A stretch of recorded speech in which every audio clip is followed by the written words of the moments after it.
तो माही भाई से एक बार बात हो रही थी, विजय हजारे खेलने आए, तो मैंने कहा माही भाई कि सबको तो ठीक है माही भाई, गेल को क्या बॉलिंग करना चाहिए as a left arm spinner. तो उन्होंने कहा कि सबसे पहले तो तू बॉलिंग ही नहीं करना चाहिए। उसके अगेंस्ट तू तो बॉलिंग नहीं करना चाहिए।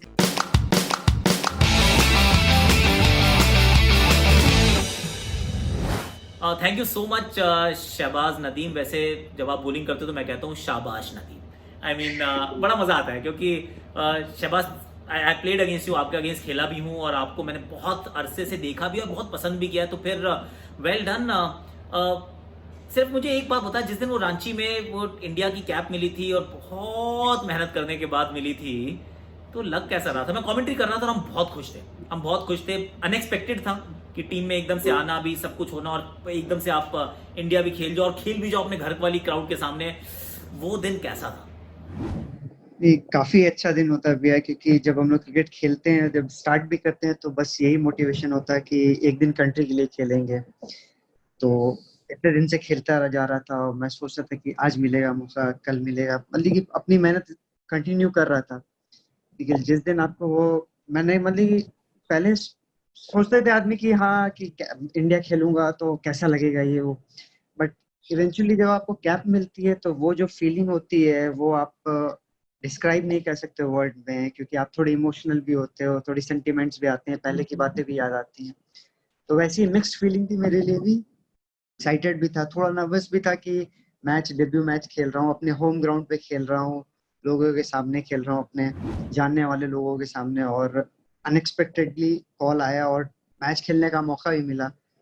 तो वो थोड़ा थोड़ा वर्ड्स में बता नहीं पाऊंगा, बट एक फीलिंग थी जो अच्छी भी थी, थोड़ा टेंशन भी था, बट मतलब कि वो आप इमेजिन कर सकते हो, पहले पहले भी आप सोच सकते हो कि ऐसी फीलिंग होगी, अच्छा लगेगा, बट जब वो आपके साथ होता है तो वो टोटली डिफरेंट फीलिंग होती है। और जब टेम्बा बबुआ को आधे रास्ते में खड़ा किया, वो बॉल हवा में ड्रिफ्ट हुई, पड़ने के बाद टर्न भी हुई, वो क्या फीलिंग थी? क्योंकि बहुत जल्दी हो गया, मतलब बॉल हाथ में थमाई और आपने विकेट थमा दी, चलो लो।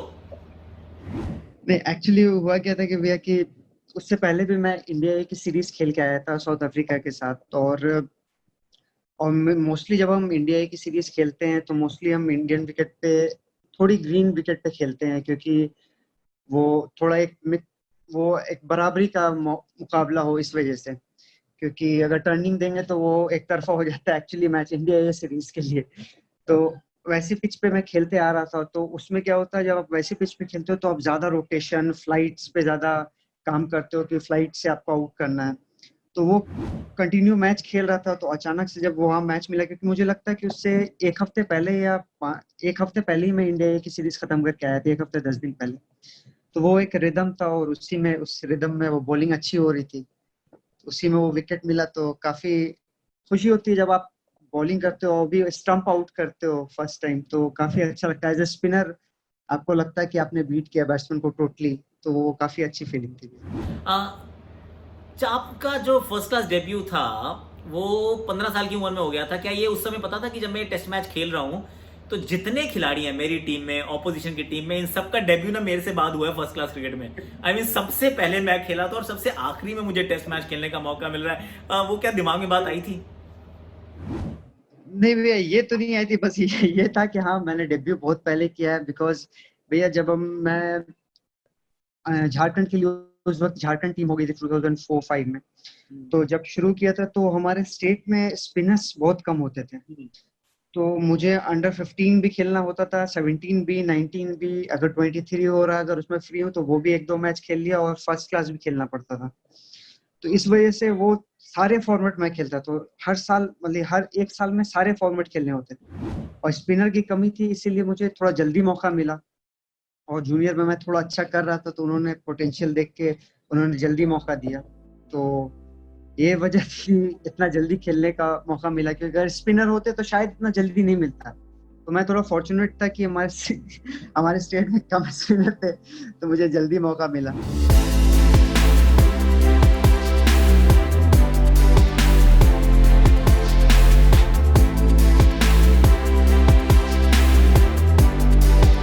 जब T20 खेला शहबाज, तो जब T20 खासतौर से आईपीएल, आईपीएल भी काफ़ी साल खेला, और जब आप खेल रहे हो, आप तो सिर्फ फर्स्ट क्लास क्रिकेट खेल के आ रहे हो, सामने जो इंटरनेशनल क्रिकेट के धुरंधर प्लेयर होते हैं और बहुत पिटाई करने वाले होते हैं, तो कभी मतलब शुरू में प्रेशर फील होता था कि यार बड़ा प्रेशर है यार, एक तो झारखंड से आता हूँ मैंने इंडिया भी नहीं खेला हूँ, और ये बड़ा मैच है, तो कुछ फील होता था? और मतलब कोई फिरोजशाह कोटला तो ग्राउंड भी छोटा सा ही है। मुझे याद भी है, मैंने जब डेब्यू किया था आईपीएल का, तो राजस्थान रॉयल्स के अगेंस्ट जयपुर में मैच था। तो एक्चुअली मुझे पता भी नहीं था कि मैं डेब्यू करने वाला हूँ इस मैच में, क्योंकि मैच से पहले जो नॉन प्लेइंग प्लेयर्स होते हैं वो सुबह जाते हैं नेट्स करने मैच डे।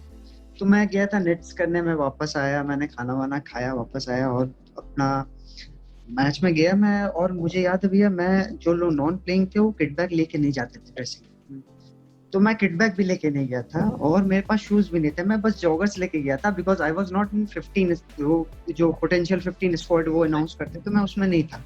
तो मैं जॉगर्स लेके, और वो भी ऑप्शनल था कि आप जा भी सकते हो नहीं भी जा सकते हो। तो मुझे लगा कि मैं नया नया आया था, मैंने कहा नहीं मैं जाऊंगा। तो मैं गया, तो मुझे वीरू भाई कैप्टन थे, वो टॉस टॉस करने गए और टॉस करके आए, बोले नदीम तू खेल रहा हूँ। मैं अचानक से मैंने कहा यार मैं तो कुछ लेके नहीं आया। तो योगेश नागर एक प्लेयर होता था हमारे यहाँ, तो नागर और मेरा शू साइज सेम था। तो मैंने कहा यार नागर तेरे पास जूते हैं क्या एक्स्ट्रा? बोला हाँ मैं तो लाया हूँ। मैंने कहा दे दे यार। तो मैंने उससे पहन के खेला था, और फर्स्ट जो फीलिंग थी, फर्स्ट टाइम इतने क्राउड के सामने खेल रहा था, तो मुझे याद है मैं थर्ड मैन में फील्डिंग कर रहा था। तो अब भी डोमेस्टिक मैच में उतनी भीड़ होती नहीं है, जो to be honest first class में बहुत मुश्किल से 20-25 लोग आगे मैच देख ली। फर्स्ट टाइम वो म्यूजिक चल रहा है, पीछे से क्राउड हल्ला कर रही है, तो मुझे लगा कि भैया मैं तो, अब हमारी बॉलिंग है, हमारी ऑनेस्टली कि हमारी अच्छा हुआ कि हमारी बॉलिंग बाद में थी। तो वो फर्स्ट बैटिंग के टाइम थोड़ा सेटल होने का टाइम मिला। उसके बाद जब बॉलिंग आई फिर भी नया था, तो बाउंड्री पे खड़ा था, वो नर्वसनेस हो रही थी, और राहुल भाई उस वक्त खेल रहे थे। तो मैं बॉलिंग करने आया, तो और माशाल्लाह अल्लाह का करम था कि उस दिन बॉलिंग अच्छी हो गई। मैंने तीनों अच्छी, क्या मतलब कि उस डेब्यू के हिसाब से मुझे लगता है ठीक हुई। मैंने तीनों ओवर डाले थे, 21 रन दिए थे। तो और राहुल भाई बैटिंग कर रहे थे, तो राहुल द्रविड़ को हमने टीवी पे देखा, आइडल थे हमारे सबके, और one of the best batsman India में हम लोग बोलते थे।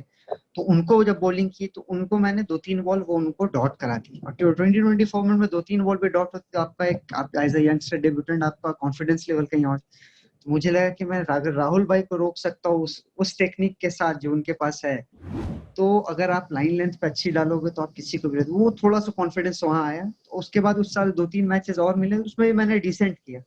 तो वहां से एक, मैं कहूंगा कि राहुल भाई को बॉलिंग करने के बाद थोड़ा वो जो कॉन्फिडेंस लेवल जो एक यंगस्टर का हो, तो यहाँ से थोड़ा वहां चला गया था मेरा। और कुछ नई नई बोले बॉल्स भी देखी मैंने ओवर द लास्ट, मतलब अगर पिछले 18 से 24 महीने देखूंगा तो कुछ नई बॉलें भी देखी। पहले एक नॉर्मल बॉल डालते थे, पेस में वेरी करते थे, थोड़ा जगह पे वेरी करते थे कि कोई पास से थोड़ी दूर से। लेकिन इस बार मैंने देखा कि वो चाइना मैन भी डाली, लास्ट टाइम वो चाइना मैन भी डाली, कुछ तेज ऐसे सीम से भी डाली। ये सब कुछ ये मतलब ये लेटेस्ट वेरिएशंस हैं क्योंकि T20 ने मजबूर किया है कि करना पड़ेगा? भैया एक्चुअली जो मैं आर्म बॉल डालता हूँ इन स्विंगर, तो वो मैंने टीवी पे डैनियल वेटोरी को देखता था, वो अपने टाइम में डालते थे, तो उनसे इंस्पायर था मैं कि ये डालना है डालना है। तो ये शुरू किया, तो थोड़ा कंट्रोल आ गया। चाइना मैन भैया होता कि ये हुआ कि जब मैं घर पे खेलता था, जब क्रिकेट सीखने से पहले, जब स्टार्ट किया था कोचिंग, उससे पहले वो जो कॉर्केट की गेंद आती थी, हाँ, तो उससे मैं अपने मोहल्ले में खेलता था। तो I used to bowl chinaman. क्योंकि वो तो तो उसको सीम तो होती नहीं, टर्न होगी नहीं स्पिन वो। होती नहीं, टर्न होती नहीं थी, फिंगर स्पिन, तो वो चाइना मैन ही से होती थी। तो वो शुरू से वो वही डालता था मैं। तो जब क्रिकेट शुरू किया तब मैं फिंगर स्पिन पे आया, तो वो रिस्ट स्पिन वो थी, बचपन से डालता है, तो वो एक back of the body mechanics में थी कि वो डाल सकते हैं। तो ऐसे ही मैंने शुरू किया। तो हुआ क्या, ये चाइना मैन मैंने क्यों शुरू किया, मेरे दिमाग मैंने आज तक आईपीएल खेला, कभी भी गेल के अगेंस्ट मैं बॉलिंग नहीं की मैंने। तो मेरे दिमाग में हमेशा ये चलता था, लोग भी रोज भी पूछते थे यार लेफ्ट आर्म स्पिनर को गेल बहुत मारता है, तू कैसे बचेगा? मैं शुरू से बोलता मैं उसको चाइना मैन डालूंगा। तो मैंने बोल तो दिया था, मैंने सोचा बोल तो दिया, अब मुझे प्रैक्टिस करनी होगी। तो रेगुलर मैं आपको बता रहा हूँ ऑनेस्टली, मैं बस गेल का सोच के मैं 2 साल से बस चाइना मैन डाल रहा था। ओके। नेट्स में जब मैं बॉलिंग हो गई, तो आके ऐसी 20 बॉल 25 बॉल चाइना मैन डालता था। तो माही भाई से एक बार बात हो रही थी, विजय हजारे खेलने आए, तो मैंने कहा माही भाई कि सबको तो ठीक है माही भाई, गेल को क्या बॉलिंग करना चाहिए as a left arm spinner. तो उन्होंने कहा कि सबसे पहले तो तू बॉलिंग ही नहीं करना चाहिए। उसके अगेंस्ट तू तो बॉलिंग नहीं करना चाहिए, अगर कर रहा है तो कोशिश करके उसको बल्ला वो आर्क मिलने मत दे, उसके रेंज के बाहर फेंक या पैड के क्लोज फेंक जिससे वो एक रन ले ले। तो मैंने कहा भैया अगर मैं चाइना मैन उसको डालूं, बोले कि अगर डाल सकता है तो बहुत अच्छी बात है, लेकिन उसमें भी वो पेस होना चाहिए, तो वह नहीं कि धीरे से गई वो टाइम मिल गया उसको। तो वो ध्यान में था। उसके बाद मैंने प्रैक्टिस करते गई करता रहा। उसके बाद जब हमारा मैं दिल्ली से खेल रहा था और जहीर भाई कैप्टन थे, तो उस मैच में आरसीबी से मैच था, तो गेल आ गया सामने। तो जहीर भाई ने मेरे को बॉल दी। बोला कि क्या करना है? मैंने कहा भैया मैं इसको चाइना मैन डालूंगा। बोले तू डाल पाएगा? मैंने कहा भैया मैं डाल दूंगा, आप मेरे को, मैं क्योंकि मैं नेट्स में रेगुलर कर रहा था। तो बोला ठीक है। तो पहली बॉल मुझे मैंने याद है मैंने फेंकी, उसने स्लॉग स्वीप टाइप का किया, उसके बॉटम में लगी बॉल, मैंने मैंने इनसाइड एज लगा और वो डीप मिड विकेट पे एक रन हुआ। उसके बाद विराट नॉन स्ट्राइक पे थे, उसने सिंगल लिया, वापस से वो स्ट्राइक पे आया, तो पहली बॉल सिंगल हो गई। मैंने कहा चलो सही है, बच गया मैं, वो इधर आ गया। थर्ड बॉल वो आया तो मैंने मैंने कॉन्फिडेंस वापस लिया, मैंने चाइना मैन डाला, उसने मारा और वो मिड विकेट में कैच आउट हो गया, जहीर भाई ने कैच पकड़ी। तो वहां से वो शुरू हुआ। उसके बाद डैनियल विटोरी उनके टीम के बॉलिंग कोच थे, दोनों ने मुझे मैच के बाद बुलाया, बोले तू चाइना मैन कब से डाल रहा है? मैंने कहा भैया डाल तो बचपन से रहा था, बट गेल का सोच के अभी 2 साल से शुरू किया है मैंने नेट्स में भी डालना। तो वो वहां से वो शुरू हुआ भैया। अच्छा, तो जब शुरू में जब खेलना शुरू किया तो फिर चाइना में नहीं क्यों नहीं डाली, फिर लेफ्ट हैंड स्पिनर क्यों बना, मतलब ये फिंगर स्पिन क्यों बना? जब 15 साल का था, 14 साल का था, क्यों नहीं डाली लेग स्पिन? भैया मुझे लगता है उस वक्त ये ट्रेंड में नहीं था उस वक्त। कोच ने मना किया? हाँ कोच ने, हमारे कोच ने, क्योंकि मैं एक्चुअली बनना चाह मुझे मुझे बनना था लेफ्ट आर्म में। मैं वसीम अकरम का बहुत बड़ा फैन था, तो मुझे अच्छा, left arm fast bowler, left arm fast bowling करनी थी।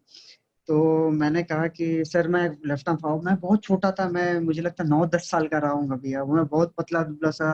तो मेरे कोच ने कहा कि तुझसे पेस बॉलिंग अभी पहुंचेगी नहीं, तो अभी लेफ्ट आर्म से शुरू कर, जब हेल्थ हो जाएगी या लंबा हो जाएगा तब तू पेस, मैंने वो उनको लेफ्ट आर्म स्पिनर बना। एक्चुअली था क्या कि उनके, हमारे यहाँ एक लेफ्ट आर्म स्पिनर हुआ करते थे अविनाश कुमार बिहार के। तो वो टाटा से एम्प्लॉय थे, टाटा में एम्प्लॉय थे, और जो मेरे कोच है पर्सनल कोच इम्तियाज हुसैन, वो भी टाटा ही में कोच थे। तो वो उनको देख के बहुत ज्यादा इंस्पायर थे, तो वो चाहते थे कि वो भी कोई लेफ्ट आर्म स्पिनर बनाए, तो वहां से वो शुरू हुआ।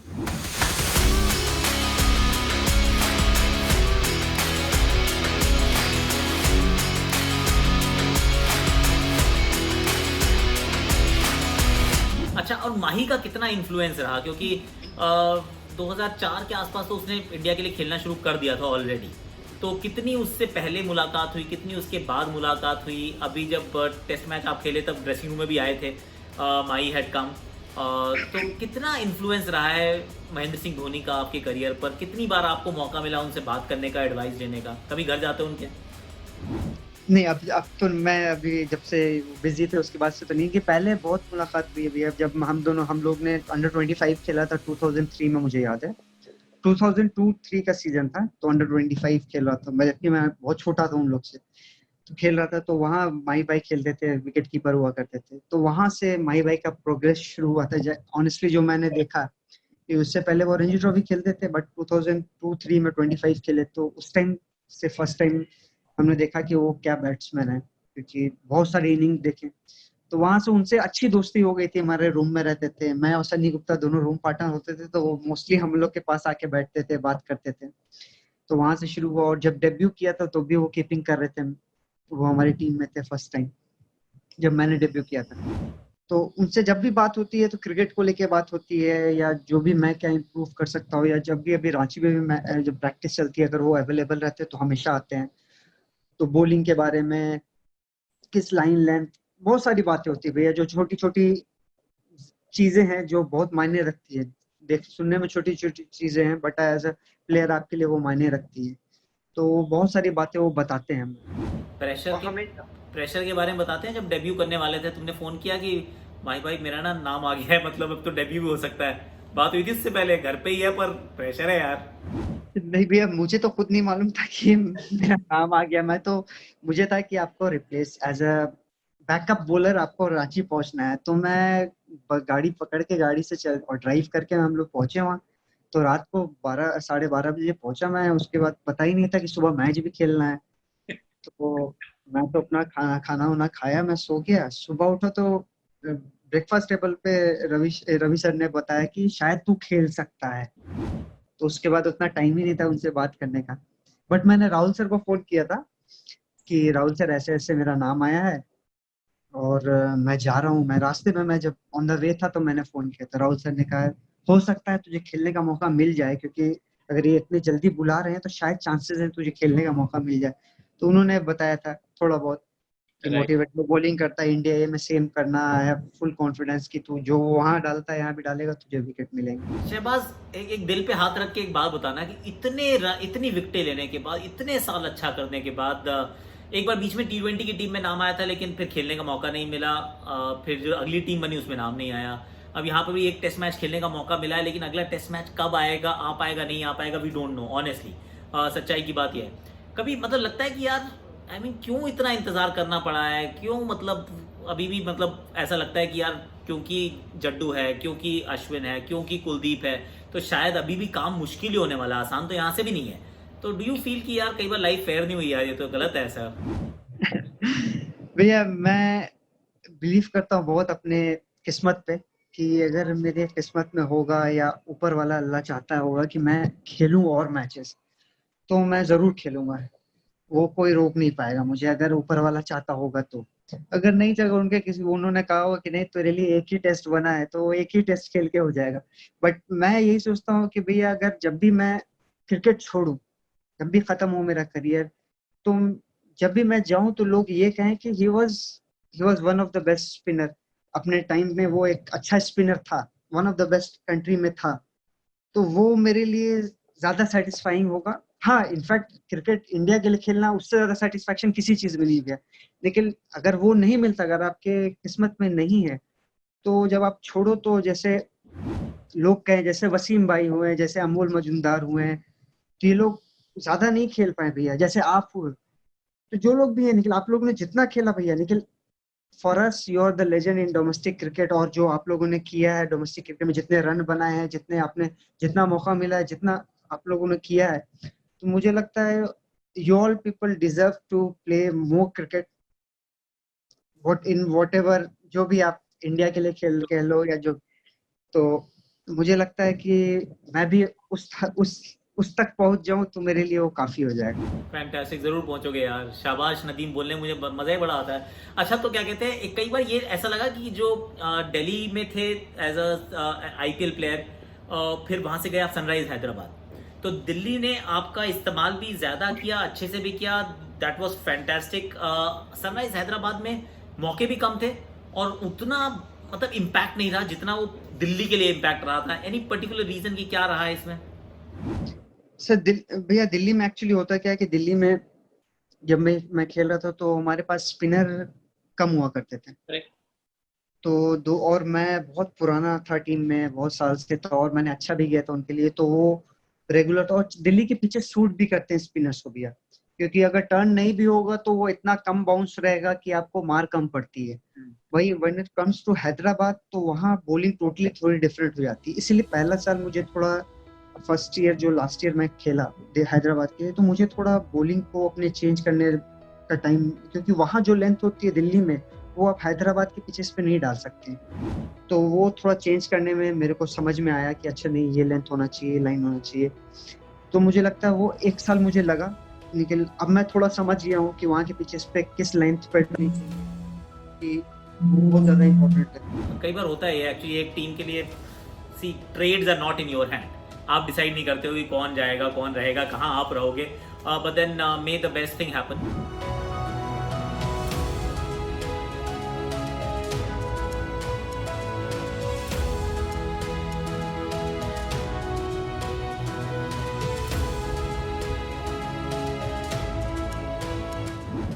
अभी आजकल कर क्या रहे हो, मतलब IPL अब जब भी होगी होपफुली होगी, और हो सकता है ज़्यादा तैयारी का समय भी ना मिले, अलग तरीके की तैयारी करनी पड़ सकती है। तो चैरिटी मुझे मैंने सुना है बहुत अच्छा आप काम कर रहे हो, लोगों की देखभाल भी आप कर रहे हो। I was reading it about somewhere.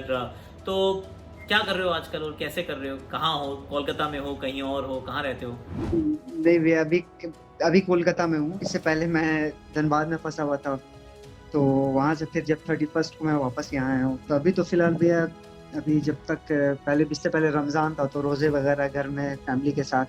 लेकिन वही था कि रोजे के बाद शाम को हमेशा छत पे, उस वक्त टेरिस पे वेट्स वगैरह मैंने मंगा लिए थे, तो वो ट्रेनिंग करता था। तो अब जब कलकत्ता आया हूँ तो यहाँ ट्रेनिंग भी हो रही है और कैंपस में रनिंग भी कर ले रहा हूँ, क्योंकि वो भी रात में जाके करता हूँ कि लोग कम हो, कि अचानक अकेले अकेले कर सकूं। राइट, चलिए, thank you so much Shahbaz. उम्मीद यही है। मैं तो खैर कभी वैसे सुना है आपने, जब मैंने बोला हो कि कभी कमेंट्री में, कभी क्या कहते हैं वो जो रीप्ले हाईलाइट में, कि शहबाज नदीम बन गया शाबाश नदीम, सुना है तो ये बहुत बहुत मैं बात सीरियसली बताऊं, एक मैच था, I remember, Shane Watson, sunrise Hyderabad versus CSK, Hyderabad का ही मैदान था, और आप बॉलिंग कर रहे थे, बॉलिंग करने आए, पावर प्ले के बाद का ये 7वां ही शायद ओवर था। तो फर्स्ट बॉल आपने डाली और मैंने कहा इस ओवर में ना ये शहबाज नदीम जो है शाबाश नदीम बनने वाला है, आउट करेगा वॉटसन को। वॉटसन या तो बोल्ड हुआ था या लेग भी बोल हुआ था, कुछ हुआ था, डंडे में लगी थी बहुत शायद, बोल्ड हुआ था भैया। ऐसे बोल्ड, बाहर से हाँ, बॉल वो मैंने साइड आर्म फेंका था और उसने कट मारने की कोशिश की, उस पे बोल्ड हुआ था। डंडे और में वो मैंने आपकी कमेंट्री मैंने बहुत बार सुनी है हॉटस्टार पे। लगी। चल, थैंक यू सो मच यार, wish you all the best Shahbaz, और बढ़िया कर यार, होपफुली अच्छा रहेगा सब कुछ। थैंक यू भैया। Thank you so much. Thanks a lot. Thanks. Bye bye bye.